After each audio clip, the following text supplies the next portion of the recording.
বৌদি, তুমি এসেছো? কি হলো? ওখানে দাঁড়িয়ে আছো কেন? এসো। দাদা কি ঘুমিয়ে পড়েছে? ঘুমটা দিয়ে আছো কেন? উফ, বসো বসো। আরে আমার কাছে আবার কিসের লজ্জা? বসো তো।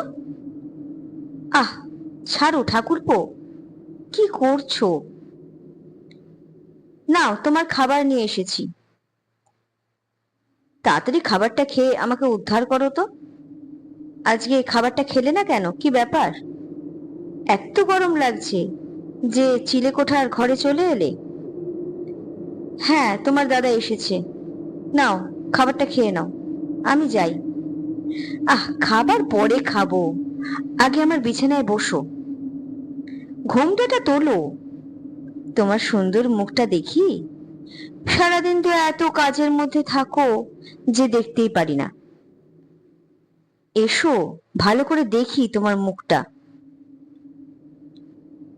এই কথাগুলো বলেই সুভাষ তার বৌদির হাতটা টেনে ধরে বিছানাতে বসিয়ে দেয়। তারপর কি হয় তা জানতে হলে এই গল্পটা কিন্তু পুরোটা শুনতে হবে। আড্ডা ও গল্পে জমজমাট চ্যানেলে বন্ধুরা, আজকে একটা নতুন গল্প নিয়ে হাজির হয়েছি তোমাদের শোনাবো বলে। গল্পটা হুগলি জেলার সিঙ্গুর থেকে আমাকে লিখে পাঠিয়েছেন মল্লিকাদি। তিনি একটাই বিষয়ে আমাদেরকে সতর্ক করতে চেয়েছেন যে আজকালকার যুগে প্রেম ভালোবাসা সবই একটা ফ্যাশন হয়ে দাঁড়িয়েছে। একটা ছেলে কি সহজেই একটা মেয়ের সাথে প্রেম করে, আবার কিছুদিন পরে যখন সেই মেয়েটাকে আর ভালো লাগে না, অথবা যখন ঘোরাফেরা হয়ে যায়, তখন ব্রেকআপ করে দেয়, আবার একটা অন্য মেয়েকে প্রেমের জালে ফাঁসায়। যদিও সব ছেলে বা মেয়েরা এরকম হয় না, তবুও সকলে সমান নয়। তবুও আজ হাল ফ্যাশনের যুগে এটা হয়েই গেছে যে এখন কলেজে পড়া ছেলে মেয়েরা বা ছোট ছোট ছেলে মেয়েরা খুব সহজেই নানান জনকে প্রেমের জালে ফাঁসিয়ে নেয়। সে তার সাথে বিয়ে করার প্রতিশ্রুতি দেয়, কিন্তু আদৌ বিয়ে করুক বা না করুক, কিছুটা সময় বা কিছু মাসের জন্য প্রেমের জালে কিন্তু জড়িয়েই ফেলে। আবার অনেকে আছে এই প্রেমে হতাশ হয়ে বা ছলনা পেয়ে, অনেকে আছে যারা এই ছলনাটাকে মেনে নিতে পারে না, যারা সত্যিকারেরই সিরিয়াসলি প্রেমে পড়ে যায়। তখন তারা কি করে? তারা আত্মহত্যা করে ফেলে। সাময়িক একটা উত্তেজনার বশে তারা মনে করে যে না, ও আমাকে ভালোবাসে না, তাহলে আর আমার বেঁচে থেকে লাভ কি। তারা কিন্তু তাদের জন্মদাত্রী মা, জন্মদাতা বাবা, এদের কথা ভাবে না। তো আজকে এই ধরনেরই একটা গল্প, সত্যি ঘটনা বলতে পারো, তোমাদেরকে আমি শোনাবো। এটা তো ঠিক নয় না, আজকালকার ছেলেমেয়েরা জামা কাপড় বদলাবার মতন গার্লফ্রেন্ড আর বয়ফ্রেন্ড পাল্টায়। তাই এবার আমাদের কিন্তু জাগরুক হওয়ার সময় এসেছে। তাই এই নিয়েই এই গল্পটা তোমাদেরকে শোনাবো। গল্পটার নাম বৌদির সাথে চিলেখোটার ঘরে এক ভয়ঙ্কর রাত। তাহলে গল্পটা শুরু করি এবার। তোমরা এখনো যারা আমার চ্যানেলটাকে সাবস্ক্রাইব করোনি, তারা কিন্তু তাড়াতাড়ি আমার চ্যানেলটাকে সাবস্ক্রাইব করে নাও। এই ধরনের আরো নতুন নতুন গল্প পেতে হলে আর সুন্দর সুন্দর গল্প জানতে হলে চ্যানেলটাকে কিন্তু সাবস্ক্রাইব করতে ভুলো না। প্রবীর আর সুভাষ দুই ভাই। তো প্রবীর হচ্ছে বড় আর সুভাষ হচ্ছে ছোট ভাই। প্রবীরদা যেরকম সিরিয়াস, যেরকম মানে কর্তব্যনিষ্ঠ, সুভাষ কিন্তু ঠিক তার বিপরীত। সুভাষ ভীষণ আহ ছোটবেলা থেকেই ভীষণভাবে দাদার উপর নির্ভরশীল। যখনই টাকা পয়সার দরকার, দাদা আমার এটা চাই, দাদার আমার ওটা চাই। এবং প্রবীরদা কিন্তু সুভাষের সব আবদারই মেনে নিতেন। তিনি বলতেন, ঠিক আছে তুই ভালো করে পড়াশোনা কর, আমি তো চাকরি বাকরি করছি, তুই যা বলবি তাই দেব, কিন্তু পড়াশোনাটা ভালো করে কর। তো প্রবীরদা জানতেন না যে সুভাষ মানে খুব অল্প বয়স থেকেই ভীষণ মেয়েদেরকে প্রেমে ফাঁসাতো। মানে বিয়ে করব, তোমাকে ঘুরতে নিয়ে যাব, তোমার সাথে এটা সেটা, এইরকম বলে বলে সে বিভিন্ন মেয়েদের সাথেই ফ্লার্ট করত।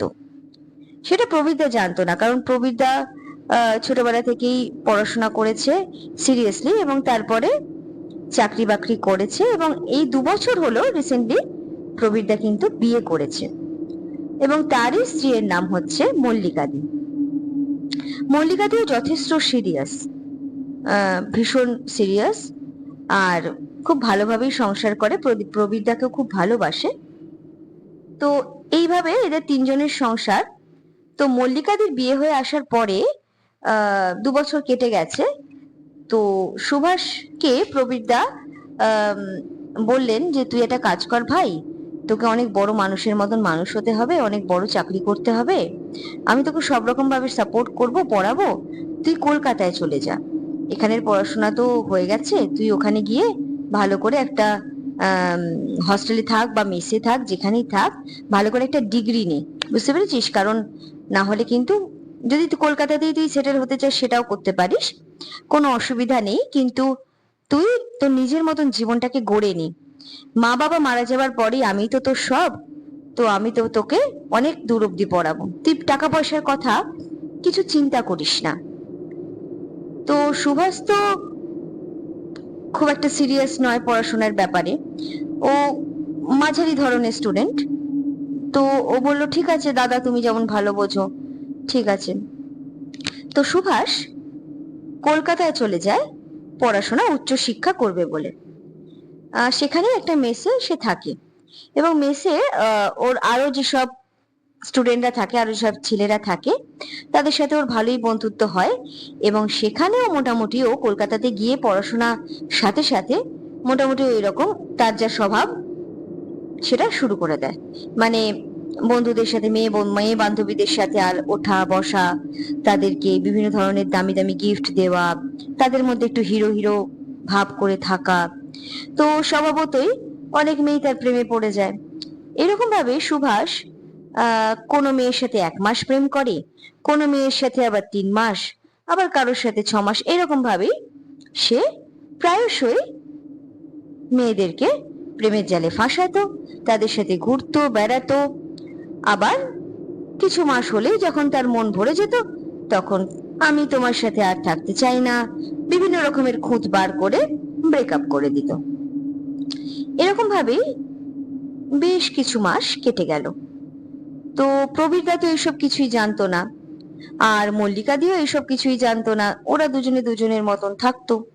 প্রবীরদা সেই সকালে অফিস বেরিয়ে যায়, সারাদিন অফিস করে রাতে বাড়ি আসে। মল্লিকাদিও তাই।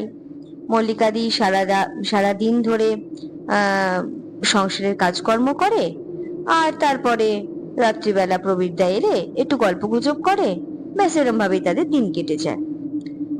তো প্রায়ই সুভাষ প্রবীরদাকে লিখে পাঠাতো, দাদা আমার না বইয়ের দরকার, আমার এত টাকা চাই, দাদা আমার না এইটা দরকার সেইটা দরকার।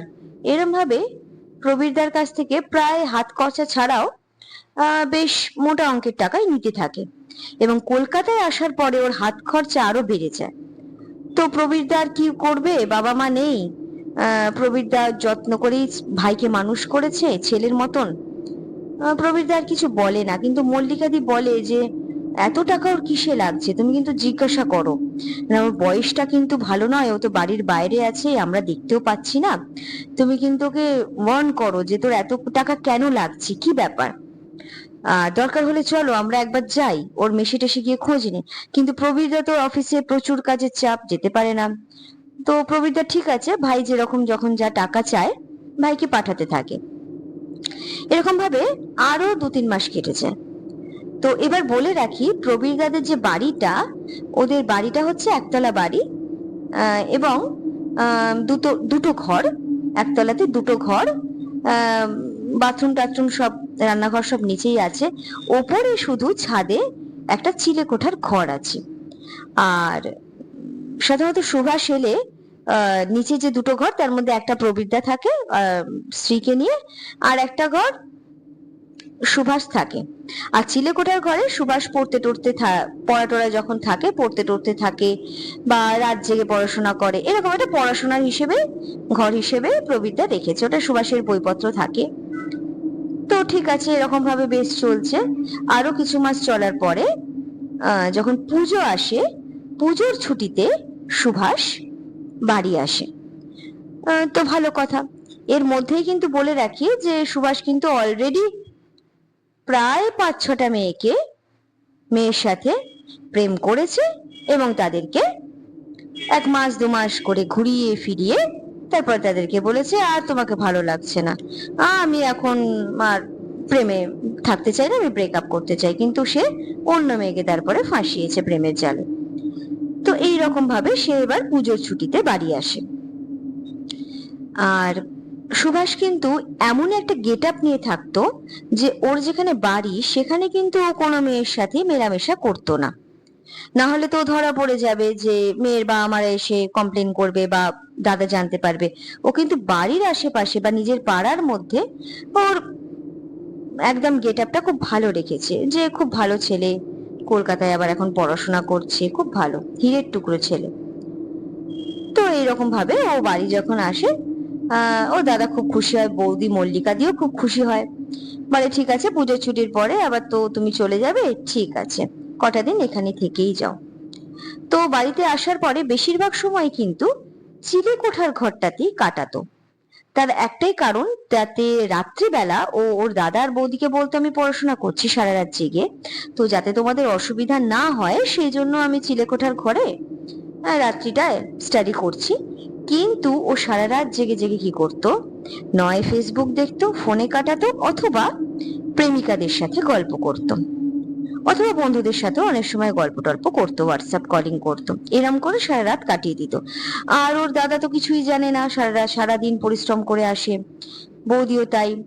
রাত্রিবেলা ভাবে দেওর কত ভালো পড়াশোনা করছে। তো এইরকম ভাবে একদিন কি হয় না, একদিন খুব গরম পড়েছিল। তো ওই পুজোর সময়টাতে খুব ভ্যাপসা গুমোট গরম ছিল, পুজোর পরে পরে। তো বললো যে বৌদি আমি না আজকে একটু চিলে কোঠার ঘরে যাচ্ছি, আর আজকে আমি আর রাতে কিছু খাবো না। তো বৌদি বলল যে রাতে কিছু খাবে না? তখন ও বললো যে না আমি না কিছু খাবো না, আমি না চিলে কোঠার ঘরে যাচ্ছি, একটু পড়াশোনা করবো, তারপরে শুয়ে পড়বো। আর যদি বেশি গরম লাগে তাহলে ছাদেই আমি চাটাই পেতে শুয়ে পড়বো। কারণ বৌদি বলছে যে তোমার এত গরম লাগছে, এমনও তো কিছু গরম নেই, একটু ভ্যাপসা গরম আছে বটে, ঠিক আছে যাও, তুমি যখন একান্তে থাকতে চাইছো যাও। তো বৌদি বৌদির মতন শুয়ে পড়ে, আর প্রবীরদাও তাই, রাত্রিবেলায় এসে খাওয়া দাওয়া করে ওরা শুয়ে পড়ে। এবার মল্লিকাদি কিন্তু বয়সে সুভাষের থেকে একটু বড়ই হবে, আর মল্লিকাদি সবসময় সিরিয়াসই থাকতো। তো যার জন্য আহ সুভাষ কিন্তু কোনোদিনই তার বৌদির সাথে ফালতু ইয়ার্কি মারা বা মজা করা এগুলো কোনোদিনই করতে পারেনি। হ্যাঁ, তো ও বৌদিকে কোনোদিনই জ্বালাতনও করেনি, বা মানে বৌদির কাছে নিজের গুড ইমেজটা কোনোদিনই নষ্ট করেনি। জানে বৌদিকে যদি উল্টোপাল্টা কিছু বলি তাহলে তো দাদা জানতে পেরে যাবে, আর দাদা জানতে পেরে গেলেই আমার সমস্ত হাত খরচা টাত খরচা বন্ধ হয়ে যাবে। ওই জন্য ও কিছু করেনি। তো সেদিন কি হয়েছে, রাত্রি 12টা বেজে গেছে, ওর ঘুম আসছিল না সুভাষের। ও বিছানার এক পাশে একবার এদিকে শুচ্ছে একবার ওদিকে শুচ্ছে। উফ, আজকে কি গরম বাবা। কিন্তু ও ফোন করবে ভাবছে, কিন্তু ফোনেও টাওয়ার নেই। তো ও তখন ভাবলো কি রে বাবা, আজকে ফোনেও টাওয়ারটা খুব কম আছে। ঠিক আছে, তাহলে ফোনটা চার্জে দিয়ে শুয়ে পড়ি। তো এমন সময় দরজাটা ওর ভেজানো ছিল। এমন সময় আওয়াজ করে দরজাটা না খুলে গেল। তো দরজাটা যখনই খুলে গেছে, একটা সোনার চুড়ির আওয়াজ ও পেল, ছন ছন করে। তখন ও ভাবলো যে ও তাহলে কি বৌদি এসেছে, কি ব্যাপার।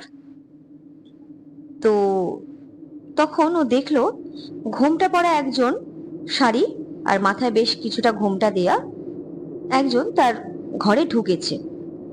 তখন সুভাষ বলছে, বৌদি তুমি এসেছো? কিন্তু বৌদি কিছু বলছে না, চুপ করে আছে। দাদা কি ঘুমিয়ে পড়েছে? ঘোমটা দিয়ে আছো কেন? উফ, বসো বসো। তো সেদিন সুভাষ তো কোনো মেয়ের সাথে গল্প করতে পারেনি। সুভাষের মনটা তো আকুল হয়ে রয়েছে। এমন সময়ও দেখছে বৌদি এসেছে, আবার এত রাতে এসেছে। তো ভাবছে যে বৌদি তো এতদিন সিরিয়াস থাকতো, তো কি হয়েছে দেখি, জিজ্ঞেস করি, বৌদি হয়তো আমার সাথে গল্প করতে এসছে। এইটা ভেবে সুভাষের আর কি মনে খুব উৎফুল্লতা জেগেছে। তো ও বলল যে বৌদি এসো না, বসো বসো। তো ভাবছে দাদা হয়তো ঘুমিয়ে টুমিয়ে পড়েছে, আর বৌদি আমার সঙ্গ পেতে ওপরে আমার ঘরে এসেছে। তো নাও, তোমার খাবার নিয়ে এসেছি। তখন সুভাষ বলল, খাবার পরে খাবো, আগে আমার বিছানায় বসো তো। ঘোমটাটা তোলো না, তোমার সুন্দর মুখটা দেখি। সারাদিন এত কাজের মধ্যে থাকো যে দেখতেই পারি না। তো এইটা বলে সুভাষ তার বৌদির হাতটা টেনেছে বিছানায় বসানোর জন্য। তা যখন ও বৌদির হাতটা ধরেছে, ধরার সাথে সাথেই মানে টেনেছে, মানে টানবে কি, বৌদির হাতটা একদম হিমের মতন ঠান্ডা। বিছানায় বসাতে তো পারেইনি, বৌদির হাতটা এতটা ঠান্ডা হয়ে আছে যে সাথে সাথে ও বৌদির হাতটা না ছেড়ে দেয়। উফ বাবা, ই কি গো, হাতটা এত ঠান্ডা কেন তোমার? হঠাৎ সুভাষের নজর যায় যে বৌদির হাত দিয়ে না, মানে বাঁ হাতটা দিয়ে যেন মনে হলো টপ টপ করে, যেন মনে হলো কি একটা পড়ছে। তো ও চিলেকোঠার ঘরে তো খুব ছোট আলো, আসলে ও তো চিলেকোঠার ঘরে পড়তে টড়তে আসে না, ও আসে ফোনে গল্প করতে। তো চিলেকোঠার ঘরের যে আলোটা, সেটাও খুব কম পাওয়ারের আলো, তো বুঝতে পারছে না। আলো ছায়ার মধ্যে, তার মধ্যে রাতও হয়ে গেছে, এবং এই দিকটা না চারদিকে অন্ধকার থাকে। গ্রামের দিক তো মোটামুটি লোকেরা 12টা 1টা অব্দি আর কেউ সেরকম জাগে না। চারদিকে অন্ধকার হয়ে গেছে, ঝিঝি পোকার ডাক। তো তার মধ্যে হঠাৎ সুভাষের গাটা না ছমছম করে ওঠে, আর ওই ঠান্ডা হাতের স্পর্শে সুভাষের মানে ঘুমটুম সব উড়ে যায়। আর সুভাষ যে ভেবেছিল বৌদির সাথে একটু আলাপচারিতা করবে, বা একটু মজা করবে, বা একটু রসের কথা বলবে, সেগুলো সব সুভাষের মাথা থেকে সব বেরিয়ে যায়। সুভাষ হঠাৎ করে দেখে, যে ভালোভাবে দেখে, যে বৌদির হাত থেকে যেন মনে হচ্ছে টপ টপ করে রক্তের মতন কি যেন পড়ছে। তো খুব ভয় পেয়ে যায়, ভাবে যে কি হলো রে বাবা। ও না চিৎকারও করতে পারে না। হ্যাঁ, যে আমি তো বৌদিকে বলেছি এসো বসো, হ্যাঁ যদি আবার চিৎকার করি দাদা যদি এসে যায়। তো তখন বৌদির গলার আওয়াজটা ভীষণ ভারী হয়ে যায়, আর এই প্রথম বৌদি কিছুটা কথা বলে। কি বলে না, বৌদি বলে ওঠে, তুই আমাকে চিনতে পারলি না? তুই আমাকে বুঝতে পারছিস না আমি কে? ঘোমটাটা তুললেই বুঝতে পারবি। এরকম মানে ভীষণ ভারী গলা করে কেউ একজন কিছু একটা বলে ওঠে, আর সুভাষের তখন মাথাটা সব ঝিমঝিম করতে থাকে। আর ও ঘোমটা তোলা তো দূরে থাক, ও মানে এক কোণে সিটিয়ে বসে থাকে বিছানার এক কোণে। তখনও পর্যন্ত সব ঠিকই ছিল, কিন্তু হঠাৎ করে যেটা হয় সেটা মানে অবিশ্বাস্য একটা ঘটনা। ঘোমটাটা নিজে থেকে উঠে যায়, এবং তখন ও যে মুখটা দেখতে পায়, সে মুখটা আর কেউ না, সেটা হলো অসীমার মুখ। এই সময়ে ও মানে কাঁপতে কাঁপতে সুভাষ অজ্ঞান হয়ে যায়, মানে গো গো করে আওয়াজ করে, আ করে, আর অজ্ঞানটা হয়ে যায়। তো এরকম ভাবে সুভাষ সারা রাত ওরকম ভাবে বিছানাতেই পড়ে থাকে, নিথর হয়ে অজ্ঞান অবস্থায়। এরপর পরের দিন সকালবেলা তো দেখছে প্রবীরদা যে উপরের কোনো আওয়াজ নেই। তো প্রবীরদা ভাবছে হয়তো অনেক রাত করে পড়েছে আমার ভাই, হয়তো ঘুমিয়ে টুমিয়ে পড়েছে, ঠিক আছে। কিন্তু বৌদির একটা সন্দেহ হয়, মানে এই মল্লিকাদি ভাবে যে ও তো 7টার বেশি ঘুমায় না। কি জানি বাবা, ইয়াং বয়সের ছেলে, যাই একবার গিয়ে দেখে আসি। তো মল্লিকাদি আস্তে আস্তে চিলেকোঠার ঘরে গিয়ে দেখে সাংঘাতিক কাণ্ড।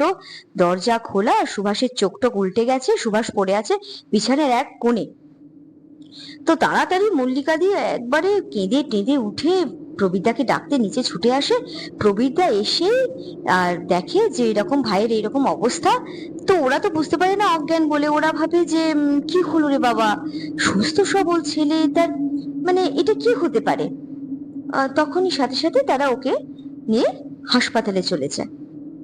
তো হাসপাতালে ডাক্তারবাবু বুঝতে পারেন না, তিনি এটাই বলেন যে আসলে উনি খুব ভয় পেয়ে গেছেন, হয়তো এমন কিছু দেখেছেন বা কিছু করেছেন যাতে ট্রমায় চলে গেছেন পুরো। অসুবিধা নেই, এক্ষুনি জ্ঞান ফিরে আসবে, আমরা সে সমস্ত ব্যবস্থাই করে দিচ্ছি, কোনো চিন্তা নেই। তো এই রকম হবার পরে প্রবীরদা আর মল্লিকাদি তো খুবই আপসেট হয়ে পড়ে। প্রায় একদিন কেটে যায় ওর সুস্থ হয়ে উঠতে, মানে সুভাষের সুস্থ হয়ে উঠতে। জ্ঞান তো অনেক আগেই ফিরে আসে, কিন্তু কোনো কথা বলার অবস্থায় সুভাষ কিন্তু ছিল না। মানে ভীষণই ভয় পেয়ে গেছিল। এবং এরা ভাবে, প্রবীরদা বা ওরা ভাবে যে, ওর বউ ভাবে যে ও হয়তো কোনো হাওয়া টাওয়া লেগেছে বা কিছু হয়েছে, গ্রামের দিক তো, হ্যাঁ, ও হয়তো ছাদেই শুয়ে পড়েছিল বা কিছু হয়েছিল যার জন্য এটা হয়েছে, চারদিকে গাছপালা। কিন্তু ওরা তো জানতো না যে ওর ভাইয়ের বিভিন্ন রকমের গুণ আছে, মানে মেয়েদের দেখলেই ওর ভাই যে এরকম মানে দুশ্চরিত্র হয়ে যায় সেটা তো বুঝতো না। তো যাই হোক, যখন সুভাষের জ্ঞান আসে প্রায় পরের দিন সকালবেলা, তখন সুভাষ ওর দাদাকে বলে, দাদা আমাকে তাড়াতাড়ি এখান থেকে নিয়ে চল, অসীমার হাত থেকে আমাকে বাঁচা, মানে এটা বলে ফেলে। তখন সুভাষ দা কিছু একটা আন্দাজ করে, বলে অসীমাটা কে রে? হ্যাঁ, আমাদের পাড়ার তো কোনো মেয়ে নয়। তখন সুভাষ খুব কাঁদতে থাকে, বলে দাদা মনে হচ্ছে অসীমার কিছু একটা হয়েছে। তখন ও সমস্ত কথা বলতে থাকে যে আমি যখন কলকাতায় যাই, তো কলকাতায় গিয়ে আমি তো মেসে থাকি, সেখানে মেসে আমাদের অনেকগুলো বন্ধু বান্ধব ছিল। তো আমি যেখানে পড়তে যেতাম সেখানে একটা মেয়ের সাথে আমার আলাপ হয়েছিল, তার নামই হলো অসীমা। ও খুব মধ্যবিত্ত ঘরের মেয়ে আর খুব সরল, খুব স্বাভাবিক। তো ও শুধু পড়াশোনা নিয়েই থাকতো, কিন্তু আমার ওকে খুব ভালো লেগে যায়। তখন প্রবীরদা বলে, ভালো লেগে যায় মানে তুই এখন ওর সাথে আর সম্পর্ক রাখিস না? তখন সুভাষ সব স্বীকার করে যে না দাদা, আমি আসলে 2 মাস করে কোনো মেয়েকে ভালো লাগে, তারপর তার সাথে ব্রেকআপ করে দিই, আবার তারপরে অন্য মেয়েকে ভালো লাগে, তারপরে তার সাথে কিছুদিন ঘুরি ফিরি, তারপর তাকে আবার ভালো লাগে না। তখন তো মানে এইসব কথা শুনে তো প্রবীরদা আর মানে ওর স্ত্রী মল্লিকার মাথায় হাত। বলে, তুমি কলকাতায় এইসব করতে গেছো? তোমাকে এই করে এত রক্ত জল করা পয়সা দিয়ে পড়িয়ে আমাদের এই লাভ হচ্ছে? তুমি মেয়েদের জীবন নষ্ট করো? তখন সুভাষ বলে, না না, মানে জীবন নষ্ট নয়, বলে চুপ করে থাকো, আর কি কি করেছো বলো। তখন বলে যে কাল রাতে, এবার সব ঘটনা বলে যে শাড়ি পরে এক মহিলা আমার ঘরের দরজায় আসে। তো আমি তখন ভেবেছি বৌদিকে হাত ধরে আমি বসাতে যাই আমার বিছানায়, তখন মল্লিকাদি ওর গালে একটা চড় মারে, বলে আমি তোমার বৌদি, তুমি আমার হাত ধরে বিছানায় বসাবে? তুমি কি মনে করো নিজেকে? তো যাই হোক, সুভাষ খুব কাঁদতে থাকে, লজ্জিত বোধ করে, কিন্তু এখন তো আর কেঁদে কোনো লাভ নেই। ও বুঝতে পারে যে অসীমার সাথে কিছু একটা এমন ঘটেছে যে কাল রাতে অসীমাই এসেছিল। যাই হোক, প্রবীরটা এবার খোঁজ নেন সুভাষের অন্য বন্ধুদেরকে ফোন করে যে একটু অসীমার ব্যাপারটা একটু দেখবে। তখন অন্যান্য বন্ধুরা বলে, অসীমা?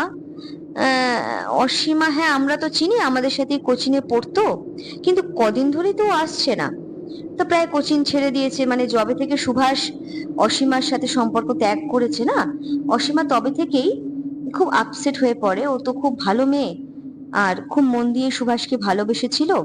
এটা সুভাষের একটা বন্ধু আর কি প্রবীরদাকে বলে, ফোনেই কথা হয়। তো ঠিক আছে, আমরা খোঁজ নিচ্ছি দাদা, আপনি চিন্তা করবেন না। কেন, কি হয়েছে? তো প্রবীরদা এত কিছু কথা আর বলে না সুভাষের বন্ধুকে।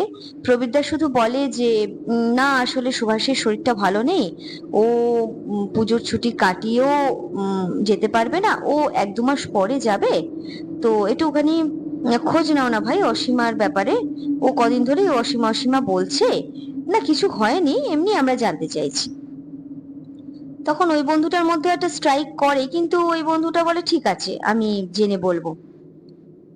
তারপরে বন্ধুটা জেনে জানায় যে অসীমা যেদিন আর কি ওই সুভাষ অজ্ঞান হয়ে গেছিল, সেই রাতেই, মানে এই ঘটনাটা ঘটে রাত 12টায়, অসীমা একটা সুইসাইড করে, এবং সে মারাও যায়। সেই রাতেই অসীমা রাত 9টা নাগাদ মারা যায়। এবং এই ঘটনাটা সুভাষের সাথে ঘটে সেই রাতেই, রাত 12টার পর। মানে অসীমার আত্মা শান্তি তো পায়নি, খুব ছটফট করে মারা গেছে।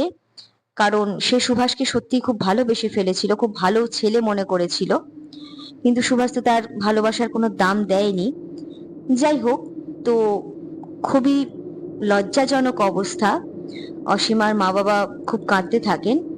আর এই খবরটা সুভাষের বন্ধু, প্রিয় বন্ধু প্রবীরদাকে জানায় যে অসীমার অন্য এক বান্ধবীর কাছ থেকে আমি খবর পেয়েছি, অসীমাকে যবে থেকেই ও না বলে দিয়েছিল যে আমি আর তোমাকে ভালোবাসি না, তবে থেকেই ও মানে পড়াশোনা তো ছেড়েই দেয়, কলেজেও ঠিক করে আসতো না, আর কোচিংয়েও আসতো না। আর ও মানে সুভাষকে ভুলতে পারেনি, সেই জন্যই ও একটা ট্রমার মধ্যে চলে যায় এবং সুইসাইড করে, আত্মহত্যা করে, এবং নিজের হাতে শিরা কেটেই করে। যার ফলে রাত্রে সুভাষ দেখেছিল যে অসীমা, মানে ওই বৌদি রূপে অসীমার হাত থেকে টপ টপ করে রক্ত ঝরছে। যাই হোক, মানে সেই রাতেই সুভাষ শেষ হয়ে যেত। অন্য যে কোনো কেউ হলে তার হার্ট অ্যাটাক হয়ে যেত, কিন্তু সুভাষ কোনো ক্রমে ভাগ্যের জোরে মানে বেঁচে গেছে। কিন্তু এটা খুবই লজ্জাজনক ঘটনা যে আজও আমাদের দেশে বা আমাদের বাংলায় এরকম বহু মেয়ে আছে যারা প্রতারিত হয় বিশ্বাসঘাতকদের পাল্লায় পড়ে, এবং তারা কি করে, নিজের মা বাবার কথা না ভেবে নিজেদেরকে শেষ করে দেয়। একবারও ভাবে না যে তারা মারা গেলে এদের তো কোনো অসুবিধা নেই, কিন্তু মা বাবার কোল খালি করে তারা যে চলে যাচ্ছে, এটা তাদের মা বাবার কতটা কষ্টদায়ক, কতটা কষ্টের। তো এইটা শুনে মানে প্রবীরদা আর কোনো কথা বলতে পারে না, ধপ করে চেয়ারে বসে পড়ে। হ্যাঁ, প্রবীরদার চোখ থেকে জল বেরিয়ে আসে, এবং প্রবীরদা সব কথা মল্লিকা বৌদিকেও জানায়। তখন মল্লিকাও খুব কষ্ট পায়। এবং এই যে ছেলে খেলাটা সুভাষ করে, হ্যাঁ, এই অসীমা তো কোনো সুইসাইড নোট লিখে যায়নি, যার ফলে এই যাত্রায় বেঁচে গেল। কিন্তু এরকম অনেকে আছে যারা কিন্তু বিচার পায় না। তো সুভাষ এরপরে কাঁদতে থাকে। সুভাষও এটা জেনে খুবই মর্মাহত হয়, কিন্তু সুভাষও কাঁদতে থাকে। তখন প্রবীরদা একটা কথাই সুভাষকে বলেন যে পড়াশোনা কিন্তু তুই শেষ করতেই হবে তোকে, তুই আবার মেসে ফিরে যাবি, আবার পড়াশোনা করবি, কিন্তু তোর একটাই শাস্তি, পড়াশোনার পরে তুই কিন্তু নিজেরটা নিজে দেখে নিবি, আমাকে কিন্তু তুই আর কোনো রকম ভাবেই তোর পাশে পাবি না। তখন সুভাষ খুব কাঁদতে থাকে, বলে না দাদা তুই এরকম করিস না। বলে না, প্রবীরদা বলে যে না, তুই একটা মেয়ের সাথে যা করেছিস, বা এত বছর ধরে জানি না তুই কতগুলো মেয়ের সাথে বিশ্বাসঘাতকতা করেছিস, কিন্তু আর আমি তোকে কোনো রকম ভাবেই কোনো সাহায্য করব না। তো তুই পড়াশোনাটা শেষ কর, তারপর তুই চাকরি কর বা যা ইচ্ছা কর, তুই আমাদের সাথে আর কোনো সম্পর্ক রাখবি না। প্রবীরদা কি করেন, ওই চিলেকোঠার ঘরটা চিরকালের জন্য বন্ধ করে দেন, আর কোনোদিনই ওই চিলেকোঠার ঘরটা খোলেন না। হ্যাঁ, আর তিনি সুভাষকে ওয়ার্ন করে দেন, সতর্ক করে দেন যে আর কোনো মেয়ের সাথে যেন আমি এরকম কোনো দিন না শুনি, আমার কিন্তু তোর উপরে নজর থাকবে। আর তুই কিন্তু, জানি না তোর চরিত্র বদলাবে কিনা, আদৌ তোর চরিত্র বদলাবে কিনা সন্দেহ আছে, প্রবীরদা বলেন, কিন্তু তুই যতই কাঁদিস, কিন্তু তুই আমাদের থেকে এবার একদম ডিটাচ হয়ে থাকবি, পড়াশোনা শেষ করবি, তারপরে যা ইচ্ছা কর, তুই বুঝতেই পারছি তোর দ্বারা আর কিছু হবে না। মানে প্রবীরদা খুব হতাশায়, খুব কষ্ট নিয়ে এই কথাটা বলেন এবং ভেঙে পড়েন। সমাজে এরকম কিছু ছেলেদের জন্যই কিন্তু, যারা সত্যিকারের ভালোবাসে, যে ছেলেরা সত্যিকারের ভালোবাসে, তাদেরকেও কিন্তু কোনো মেয়ে সঠিকভাবে বিশ্বাস করতে পারে না, শুধুমাত্র এই সব ছেলেদের জন্য। তো অনেক সময় কি হয়, মেয়েরাও এইরকম ধরনের কাজ করে থাকেন, কিন্তু এটা করা ঠিক নয় আমার মতে। যাই হোক বন্ধুরা, এখানেই গল্পটা শেষ হয়। আর মল্লিকা দিও আমাকে চিঠিতে লিখেছেন যে এই গল্পটার মাধ্যমে যতটা হোক আজকালকার যুব সমাজকে যতটা পারা যায় একটু হলেও সচেতন করে তুলতে হবে যে জীবনটা কিন্তু ছেলে খেলা নয়, জীবনটা কিন্তু জীবন। তাহলে গল্পটা তোমাদের কেমন লাগলো বন্ধুরা, আমাকে কিন্তু জানাও, কমেন্ট করো, আর বেশি বেশি করে লাইক করে দিও, আর চ্যানেলটাকে কিন্তু সাবস্ক্রাইব করতে ভুলো না। নমস্কার, শুনতে থাকো, সঙ্গে থাকো।